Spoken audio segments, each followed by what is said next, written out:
नमस्कार. आपल्या शेतात हरभरा होता ना, तर त्या हरभऱ्याची अशी भाजी खुडून आणलेली आहे. तर या भाजीचा आपण गुळणा करणार आहोत. तर खूप चविष्ट होती ही भाजी. हिवाळ्यातच मिळते खायला. तर चला व्हिडिओला सुरुवात करूया. इथे भाजी स्वच्छ धुवून घेतलेली आहे. कढई तापवण्यासाठी ठेवलेली आहे. कढईमध्ये तेल टाकले आणि जिरे टाकले. जिरे छान तडतडले की त्यामध्ये भाजी टाकायची स्वच्छ धुवून.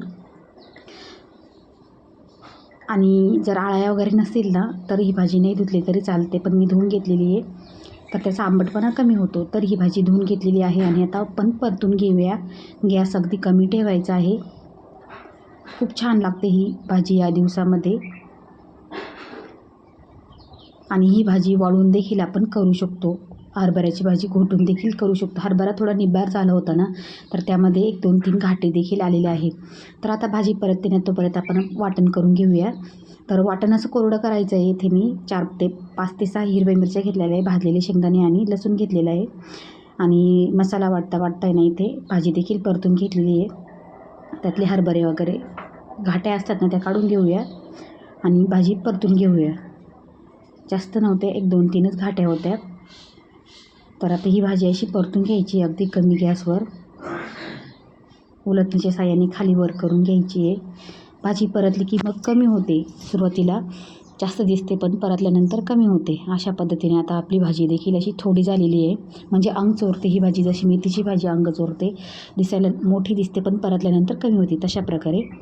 तर आता ही भाजी अशी परतून घेऊया. यामध्ये तुम्हाला जर वाटलं ना, लसूणाची बारीक चिरून असं त्याची फोडणी देखील देऊ शकतो जिऱ्यासोबत.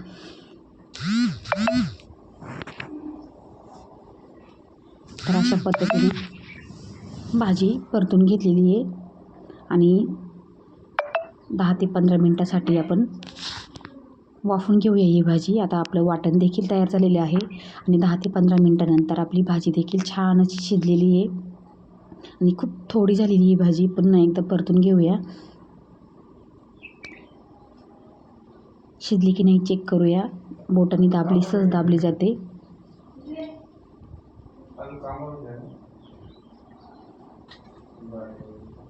आता ही भाजी आपली शिजलेली आहे, तर चेक करून झालेली आहे. आता आपण यामध्ये वाटण टाकून देऊया आणि वाटणासोबत आपली भाजी परतून घ्यायची आहे. भाजलेले शेंगदाणे यासोबत खूप छान लागतात.